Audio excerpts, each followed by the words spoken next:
नमस्कार दोस्तों, free astro tutorial से एसवी भारद्वाज आपका दिल से अभिनंदन करता है। ज्योतिषी चर्चा में बात करने जा रहे हैं राहु की दशा अंतर्दशा किसके लिए शुभ और राजयोग कारक होती है।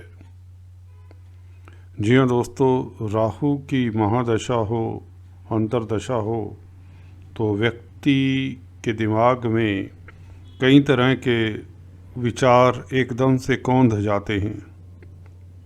ज़्यादातर जिन लोगों को एस्ट्रोलॉजी की नॉलेज है, अगर उनका अच्छा राहु बैठा होता है तो वह बहुत दशा आने से पहले ही एक उम्मीद लगाए रहते हैं कि जी हाँ, कम से कम इस दशा में तो हमारी तरक्की होगी।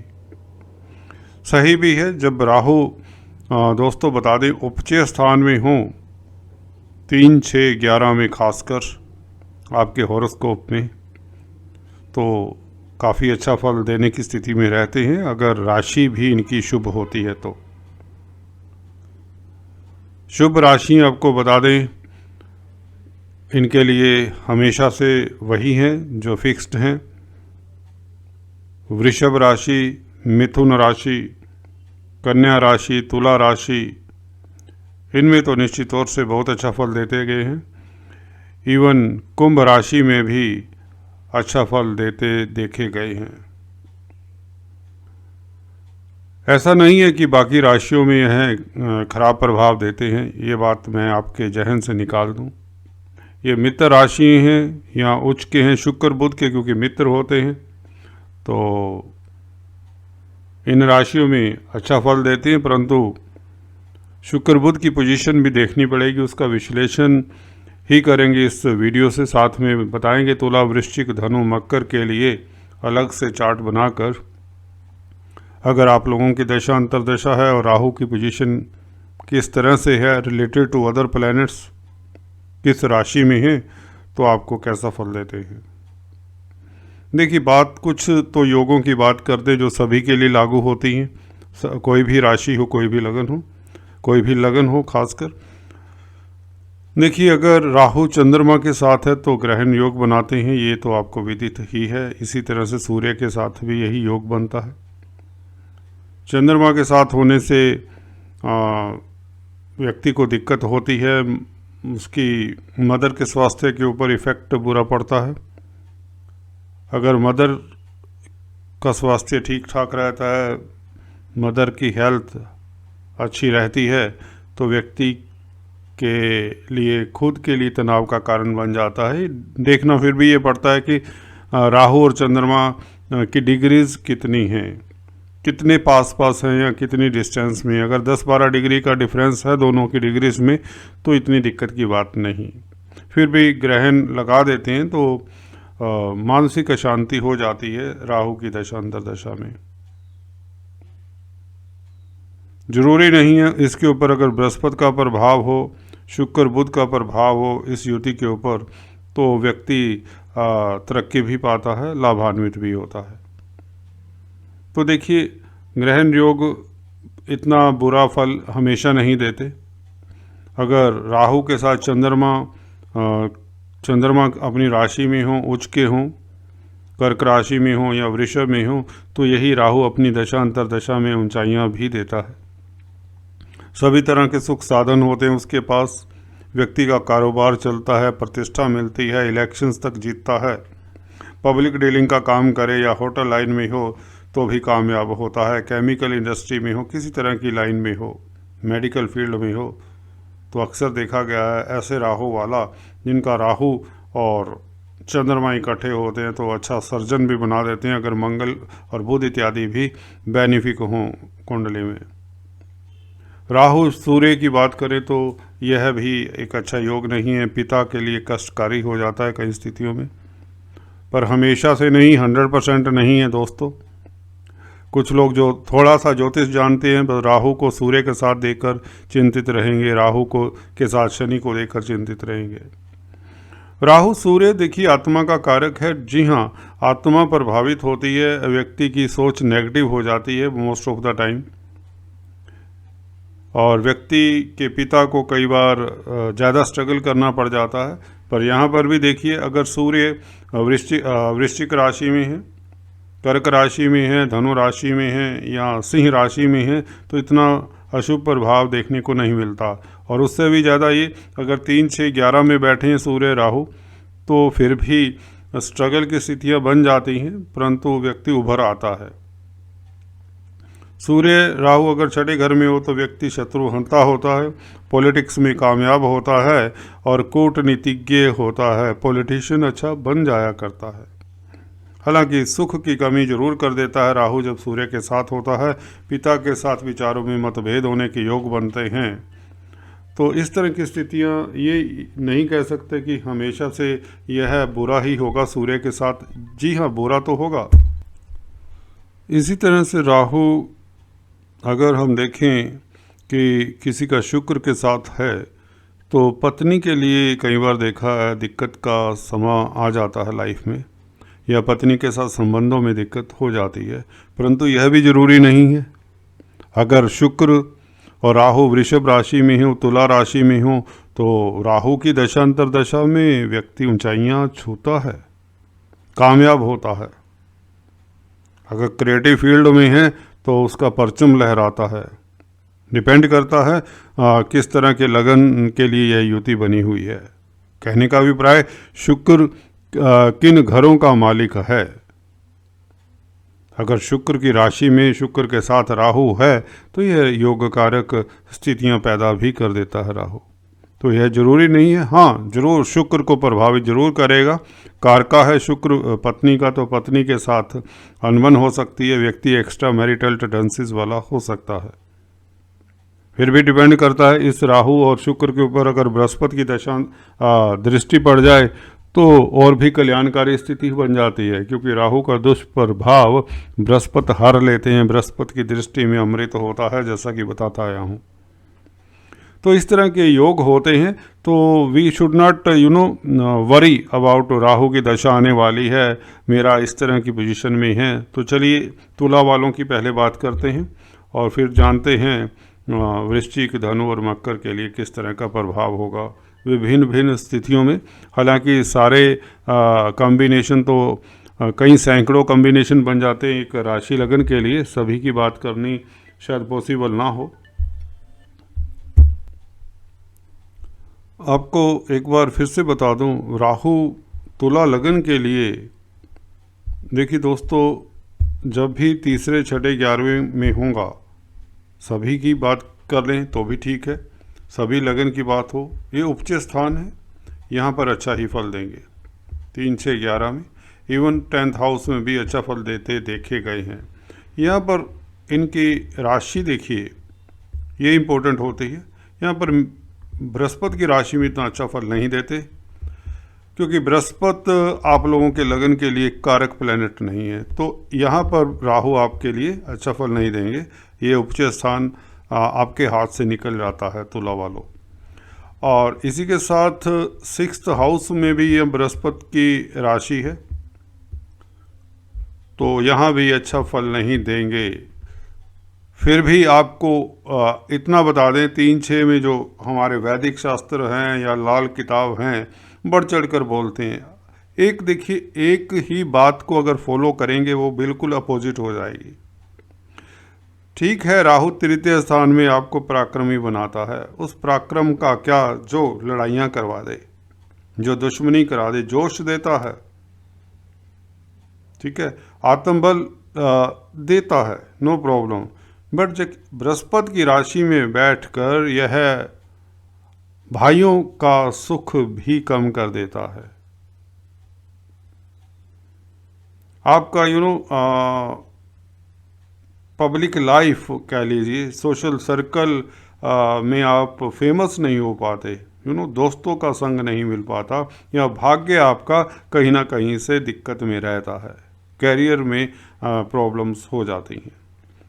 यात्राएं बेफजूल की होती हैं, यात्राओं से कष्ट होता है। अगर विदेश चला जाए तो वहाँ पर भी इतना कामयाब नहीं होने देता यह, अगर कॉम्बिनेशंस दूसरे भी सपोर्ट नहीं करते। 6th हाउस में शत्रुहंता होता ही होता है राहु, यह बात तो सही है, पर शत्रु हो ही क्यों? अगर यहाँ पर होगा तो शत्रु होंगे। इट मीन्स ये कॉम्बिनेशन अच्छा नहीं है। कर्जा होगा पर कर्जे से निजात दिलवाने में मदद करेगा, कर्मठ बनवा देता है, परंतु बृहस्पति की राशि में कुछ ना कुछ दिक्कत देगा, बीमारी दे देगा, प्रॉब्लम्स दे देगा, किसी न किसी तरह से कार्यस्थल पर दिक्कतें दे देगा, कंपटीटर्स से परेशानी होगी, आपके एनिमीज आपको जीने नहीं देंगे अगर राहु यहाँ पर है, क्योंकि बृहस्पति की राशि है। पर यहाँ पर देखिए वह बेसिक रूल टूट जाते हैं। 3, 6, 10, 11 में उच्च स्थान में राहु अच्छा फल देते हैं। देखिए यहाँ पर प्रॉब्लम्स देकर आपको प्रॉब्लम से बाहर निकालेगा, मैं ये कह सकता हूँ बस। तो अच्छी लाइफ नहीं है ये कि प्रॉब्लम्स हों उसके बाद बाहर आप निकलें। So I do not agree with this. शास्त्रों की बात मुझे नहीं समझ आती, ना लाल किताब ना वैदिक ज्योतिष में जो कुछ सूत्र लिखे उसके साथ कंडीशंस कई बार नहीं वर्णित तो होती तो दिक्कत होती है। तो एक्सपीरियंस कहता मेरा पिछले 20-25 सालों का, तो यहाँ राहु आपको दिक्कत देता है। चलिए 10वें 11वें घर में क्या राशि आती है, पहले उच्च स्थानों की बात कर लें। यहाँ पर देखिए सिंह राशि, शत्रु की राशि यहाँ पर भी आपको परेशान करेगा, लाभ में कमी कर देगा। पर हाँ, जाते जाते इसकी दशा अंतरदशा फिर भी 11वां घर है, लाभ का घर है, क्रूर ग्रह है, अक्सर यहाँ पर अच्छा फल देते हैं। राशि को भी कई बार वह इग्नोर कर देते हैं, कह लीजिए। प्लैनेट के ऊपर राशि का इफेक्ट पड़ेगा। राहु सूर्य का फल देंगे। अगर सूर्य अच्छी स्थिति में नहीं है तो राहु परेशानी देगा, लाभ में कमी करेगा, बड़े भाई बहनों के साथ मनमुटाव होगा। ठीक है, तो सूर्य की पोजीशन देखनी बहुत जरूरी है। पोजीशन का मतलब ये है कि केंद्र त्रिकोण में हो, मित्र के घर में हो सूर्य, तो राहु अच्छा फल देंगे। और राहु से अगर सूर्य खासकर 3, 6, 11 में बैठे हों, 3, 6, 11 क्या बनता है राहु से, राहु यहाँ पर बैठा है आपके, राइट। और सूर्य अगर बैठे हैं तुला में, नीच के हो जाते हैं, तो यहाँ पर सूर्य का बैठना फिर से दिक्कत दे देगा, क्योंकि सूर्य कमज़ोर हैं। पर फिर भी चलिए राहु का दशा, क्योंकि राहु से 3, 6, 11 में भी प्लैनेट इस तरह के बैठें तो राहु अच्छा फल देते हैं। राहु से उच्च स्थान में जिस राशि में राहु बैठा हो, ये भी एक सूत्र है और ये लगता है काफ़ी हद तक। हाँ, सूर्य यहाँ पर कमज़ोर हो जाएंगे, पर फिर भी राहु की दशा अंतरदशा में ज़्यादा दिक्कत नहीं आनी चाहिए। डिपेंड करता है सूर्य के ऊपर, नवमांश में सूर्य कैसे हैं, कितने, क्या बहुत ज़्यादा कमज़ोर हैं।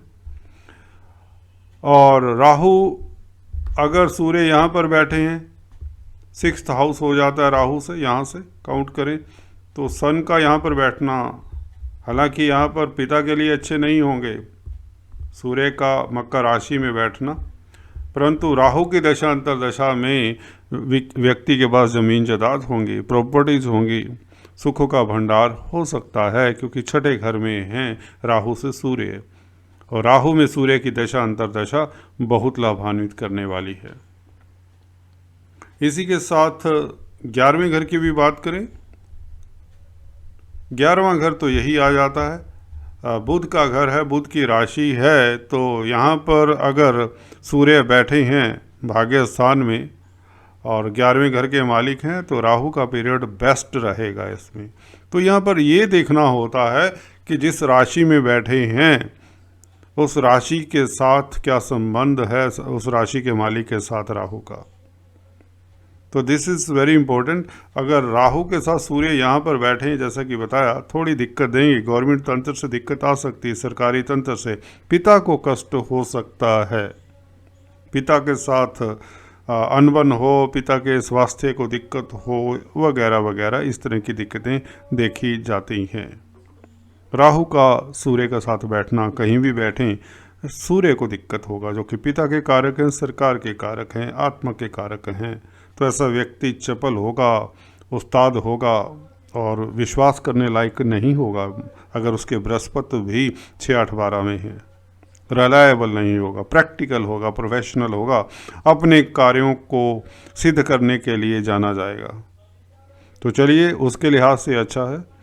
और राहु का एक ये देखिए योग बुध के साथ अगर आपकी कुंडली में बना है तो यह उत्तम उच्च कोटि का राजयोग बन जाता है। भाग्य स्थान में बैठे हैं राहु, विदेशों से खास लाभ करवाते हैं, अच्छा दुकानदार बनता है, अच्छा ट्रेडर बनता है, कुशल वक्ता बनता है, कम्युनिकेशन से उसे खास लाभ होता है, इंपोर्ट एक्सपोर्ट का बिजनेस करने से ऊंचाइयां छूता है, राहु की दशा हो या बुध की दशा हो। तो इस तरह की स्थिति, क्योंकि बुध शुभ प्लैनेट हैं और भाग्यपति हैं तुला लगन के लिए, तो आपको राहु का अगर प्रभाव जानना है तो यह अभी विवेचना काफ़ी अधूरी है। इसमें हम अगर कंटिन्यू करते रहे तो यह वीडियो बहुत लंबा हो जाएगा, तो फिर किसी दूसरे पार्ट में चर्चा को पूरा करेंगे। अभी आपको बता दें, राहु की अगर महादशा, अंतरदशा, प्रत्यंतर दशा हो, एक सूत्र सबसे इम्पोर्टेंट है। ट्रांजिट में, गोचर में दोस्तों, राहु अगर मैलेफिक प्लैनेट्स के ऊपर से गुजर रहे हों, कैसे भी बैठे हों आपकी कुंडली में, किस तरह की भी स्थिति हो, पर जब राहु जैसे कि फॉर एग्जांपल अभी मेष राशि में आ जाएंगे अप्रैल से 1 नंबर की राशि में, और अगर सप्तम स्थान में आपके अशुभ पर प्लैनेट्स हैं, शनि, राहु, केतु, सूर्य, मंगल, ये पांचों में से कोई भी बैठा है तो ये राहु आपके सप्तम भाव को प्रभावित करेगा। सप्तम भाव मैरिज लाइफ का है और डेली आमदन का भी है, और इवन हेल्थ के ऊपर भी इफेक्ट पड़ जाता है। सो बी केयरफुल। जिनके पहले से ही सप्तम स्थान में, आपके तुला लगन की बात कर रहे हैं, सप्तम स्थान में अशुभ प्रभाव, अशुभ प्लैनेट हैं, अदरवाइज कोई इतनी दिक्कत नहीं देगा राहु यहाँ पर। राहु के उपाय जरूर आपको ये कर लेने चाहिए। कच्चा कोयला अपने वजन से 10वां हिस्सा किसी बहती हुई जलधारा में बुधवार या शनिवार के दिन बहा दें, अगर आपके क्रूर ग्रह सप्तम स्थान में पहले से बैठे हैं आपकी कुंडली में 1 नंबर की राशि में। चलिए अभी बात करते हैं नेक्स्ट वृश्चिक राशि तथा लगन की। देखिए, वृश्चिक राशि के लिए राहु और बुध जैसा कि दिखाया है 11वें घर में। पहले आपको बता दें, आपको तुला लगन के बारे में जो चर्चा की है वह भी देख लेना चाहिए। अगर खाली आप वृश्चिक का देखोगे तो आपको ये वीडियो नहीं देखना चाहिए, कोई फ़ायदा नहीं होगा, बिकॉज मैं रिपीट नहीं करूँगा वो सूत्र जो जनरली तुला में या उससे पहले बोल चुका हूँ। यहाँ पर इतना फिर भी बताना चाहूँगा कि 3, 6, 11 में राहु, 10, 11 में अच्छा फल देते हैं, उपच स्थान होते हैं। अब देखिए, तीसरे घर में मकर राशि पड़ती है, तो चलिए शनि की राशि है तो इतना बुरा फल नहीं देंगे। आपको यात्राओं का सुख मिलेगा अगर यहाँ राहु आपकी कुंडली में यहाँ पर है, उसकी दशा अंतरदशा आ जाए। अगर राहु के साथ शनि बैठे हैं तो निश्चित तौर से आप पराक्रमी होते हैं, शत्रुहंता होते हैं, आप अच्छे पॉलिटिशियन साबित हो सकते हैं, आपका बिजनेस चलता है, इंपोर्ट एक्सपोर्ट से भी फ़ायदा होता है अगर दूसरे योग भी इस तरह के राहु शनि को सपोर्ट कर रहे हैं। हाँ, प्रॉपर्टीज़ के मैटर को लेकर कई बार आपको दिक्कतें फेस आती हैं, बिकॉज शनि पीछे बैठे हैं अगर, तो 4th लॉर्ड अगर 12वें में अपने से चला जाए, कुंभ राशि यहाँ पर आती है, तो यहाँ पर राहु प्रॉपर्टीज़ का सुख ना शनि देंगे ना राहु देंगे। प्रॉपर्टीज़ का सुख मिल भी जाए तो उनको लेकर कोई ना कोई दिक्कत बनी रहती है, क्योंकि कई बार मंगल देखिए प्रॉपर्टीज़ के भूमि पुत्र हैं। अगर आपके लग्नेश अच्छे हैं तो प्रॉपर्टीज़ हो सकती हैं, राजयोग बहुत अच्छे बने हुए हैं तो आपके पास ज़मीन जायदाद की कमी नहीं होगी, पर वह ज़मीन जायदाद ही आपका सुख चैन छीन लेती है। तो ऐसे में राहु और शनि के उपाय जरूर करने चाहिए। इसी के साथ अगर हम बात करें, यहाँ पर राहु बैठे हो मेष राशि में, यहाँ पर शत्रुहंता बनाते हैं पर कर्जे की प्रॉब्लम सताती रहती है, दुश्मनी, कंपटीटर्स, ये बीमारी से निजात ही नहीं मिलती। इनकी दशा अंतरदशा आने में हाँ कुछ रिलीफ मिल जाता है अगर शुभ प्रभाव में हो। शुभ प्रभाव क्या हो सकता है? मंगल, हालांकि अंगारक योग है, मंगल की दृष्टि हो और मंगल की दशा हो या राहु की दशा हो तो वह शुभ रहेगा, क्योंकि मंगल लग्नाधिपति हैं। लग्नाधिपति का प्रभाव छठे घर के ऊपर हालांकि अच्छा नहीं है, फिर भी एक हिसाब से यहाँ पर आप लोगों को नौकरी से रिलेटेड सक्सेस मिल सकती है, तरक्की मिल सकती है और आप कोर्ट कचहरी के मसलों में जीत हासिल कर लेते हैं।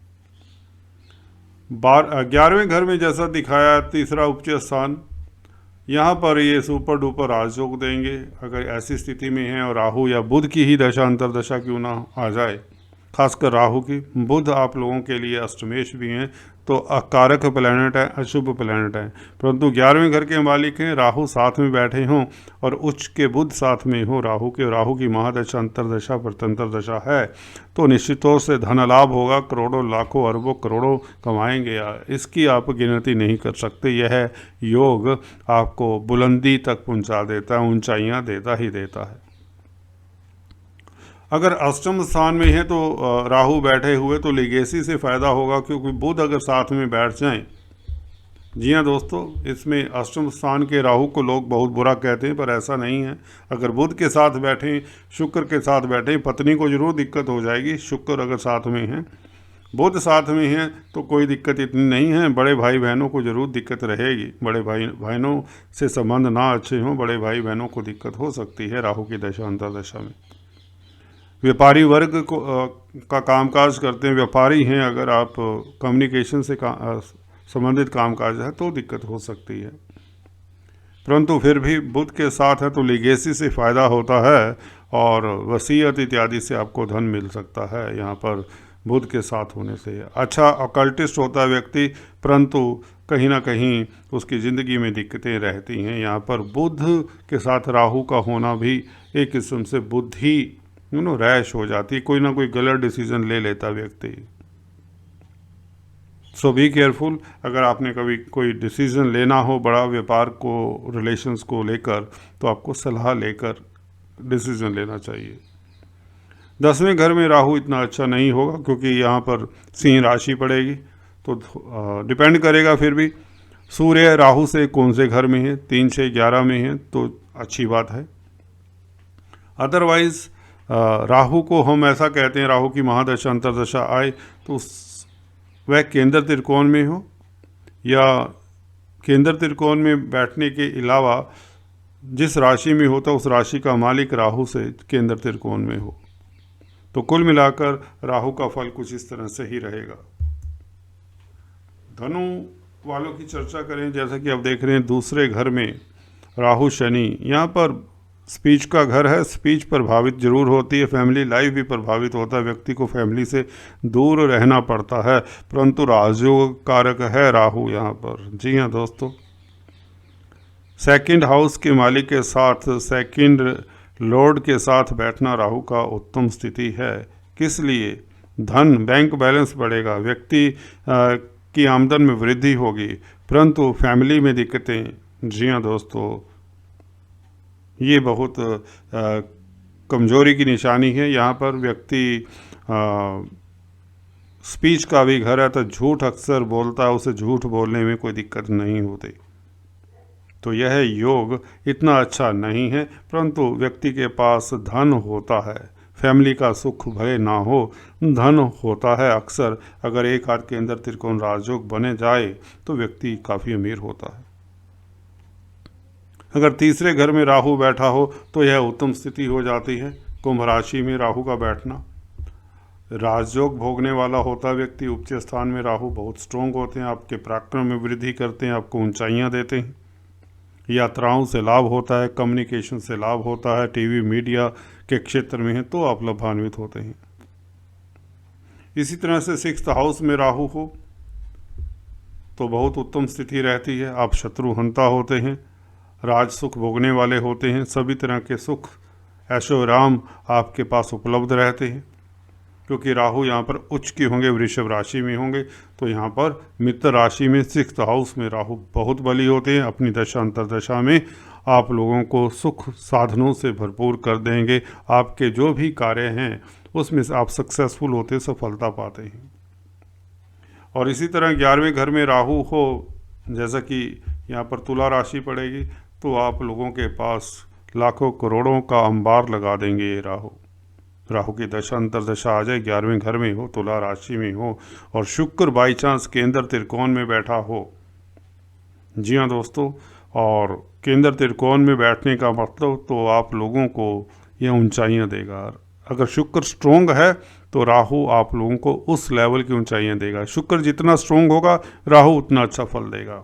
शुक्र अगर इतना अच्छा स्ट्रोंग नहीं है, 6, 8, 12 में बैठा है, 6, 8 में खासकर बैठा है, 12 में तो फिर भी शुक्र राजयोग कारक होते हैं, तो राहु बहुत अच्छा फल नहीं देंगे, पर बुरा नहीं देंगे, ये बात याद रख लीजिए। लाभ होगा उस अनुपात में लाभ नहीं होगा अगर 6th और 8th हाउस में शुक्र हैं, क्योंकि शुक्र का ही फल राहु ने देना है। 11वें घर में फिर भी राहु आपके कोई ना कोई बड़ी इच्छा आपकी पूर्ण कर देते हैं।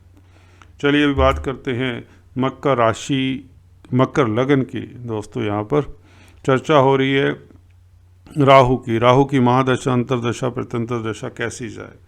अगर शुक्र के साथ बैठे किसी की सिचुएशन में, फॉर एग्जाम्पल, तो व्यक्ति उच्च पद आसीन होता है। राहु की दशा अंतरदशा में राजसुख भोगता है, उसे अवार्ड रिवार्ड तक मिलते हैं, उसकी शान शौकत की कमी नहीं होती, लग्जरियस लाइफ भोगता है, ऐश्वर्य की ज़िंदगी भोगता है, सुख साधन उसके पास एकत्रित होते हैं, उच्च कोटि का वाहन, सुंदर नारी, सुंदर पत्नी का सहयोग रहता है, परंतु खुद ऐसा व्यक्ति खुले विचारों का होता है। 10th लॉर्ड हैं शुक्र, तो यहाँ पर राजयोग कारक हो जाते हैं। राहु आपको एम्बिशियस बनाता है, तो आपकी एम्बिशन पूरी करने में मदद करता है अपनी दशा अंतरदशा में। व्यक्ति का उच्च कोटि के लोगों के साथ नाता होता है, व्यक्ति हॉलीवुड बॉलीवुड में कला के क्षेत्र में कामयाब होता है। अगर शनि की स्थिति भी, लग्नेश की स्थिति भी उत्तम है, तो व्यक्ति उच्च कोटि का इंडस्ट्रियलिस्ट हो सकता है, पॉलिटिशियन हो सकता है, और उसकी प्रतिष्ठा चारों तरफ फैलती है। पर डिपेंड करता है शनि और शुक्र D9 चार्ट में कैसी स्थिति में है, और D10 चार्ट में भी अगर अच्छी स्थिति में, निश्चित तौर से अच्छे नक्षत्रों में हैं, तो निश्चित तौर से ये राहु अपनी दशा अंतरदशा में ऊंचाइयां देगा। देखिए एक और एग्जाम्पल, एक विलक्षण सा एग्जाम्पल देता हूँ। बुध 12वें घर में बहुत बुरा बताते हैं। जी हाँ, इस कुंडली में भी बृहस्पति की राशि में बुरे होंगे, क्योंकि वैसे ही भाग्य स्थान का मालिक 12वें में चला जाएगा, तो भाग्य का लॉस, भाग्य साथ ही नहीं देता ऐसे व्यक्ति का। कई तरह के कार्य बदलने पड़ सकते हैं, उसे मेहनत ही हो सकता है। अगर शनि शुक्र अच्छे हैं, मेहनत से ही, उसे पुरुषार्थ से ही अपने मेहनत का फल मिलेगा, भाग्य का कहीं तो कोई फल नहीं मिलेगा इतना अच्छा, अगर 12वें घर में बुध होते हैं मकर लगन वालों के लिए।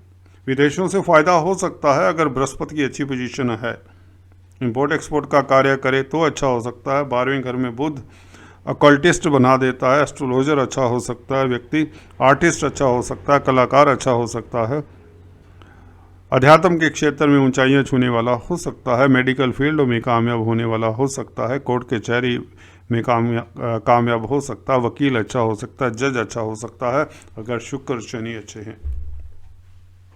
अच्छा वक्ता हो सकता है अगर बुध की षडबल बहुत कमज़ोर नहीं है।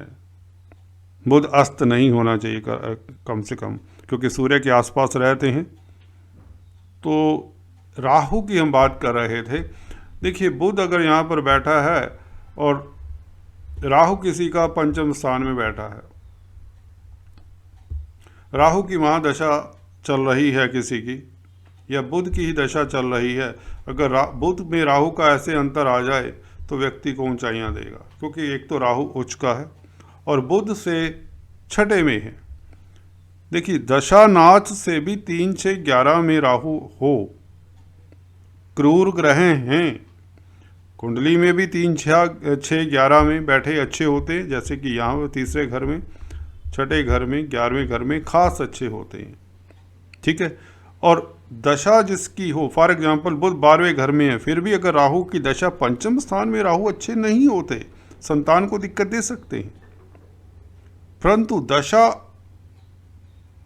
नाथ से बुध से छठे घर में होने से ये राहु और बुध की महादशा में राहु का अंतर दशा आ जाए ऐसे व्यक्ति की कुंडली में, फॉर एग्जाम्पल तो व्यक्ति को शेयर मार्केट से फ़ायदा हो सकता है। जैसे कि शुक्र अगर केंद्र त्रिकोण में, पंचमेश का भी देख लेना चाहिए शेयर मार्केट से फ़ायदा होने के लिए। संतान से खुशी मिलने के योग बनते हैं। मनोरंजन के क्षेत्र में तो फ़ायदा होता है। बुध 12वें घर में हैं तो अकल्टिस्ट अगर है व्यक्ति तो कामयाब होता है। मेडिकल फील्ड में तो कामयाब होता है। अगर अध्यात्म के क्षेत्र में है तो ऊंचाइयां छूता है। इसी तरह से कोई भी दशा अंतरदशा हो किसी प्लेनेट की, जैसे शुक्र की महादशा है और राहु यहाँ पर बैठा हुआ है उपचय स्थान में, राहु में शुक्र की अंतरदशा आ जाए, राहु की महादशा में शुक्र की अंतरदशा आ जाए तो ये राहु ऊंचाइयां देगा। वैसे भी उच्च का है राहु, अच्छा पॉलिटिशियन हो सकता है, अच्छा इंडस्ट्रियलिस्ट बना सकता है, अच्छा क्रिएटिव लाइन में हो सकता है व्यक्ति। 3, 6, 11 घरों में अगर आपका राहु बैठा हुआ है तो भी उत्तम स्थिति बनती है। और दशानाथ से भी अगर 3, 6, 11 की स्थिति में होता है राहु या केतु तो भी उसकी दशा अच्छी जाती है, अंतरदशा अच्छी जाती है कहें तो। दशानाथ का मतलब महादशा किसी प्लैनेट की, जैसे कि बताया बुध शुक्र की, तो ये इस तरह से हमें राहु की महादशा अंतरदशा को देखना चाहिए। हाँ, D9, D10 चार्ट्स इत्यादि जरूर देख लेने चाहिए। राहु के ऊपर शुभ अशुभ प्रभाव, दृष्टि इत्यादि, युति इत्यादि भी देख लेना चाहिए। ट्रांजिट भी देख लेना चाहिए, not but the list. Transit is more important. तो चलिए आज इस वीडियो में इतना ही। अगले वीडियो में कुछ इस तरह की चर्चा लेकर आता हूँ। तब तक के लिए stay tune, do subscribe, like and share. Thanks for watching this video.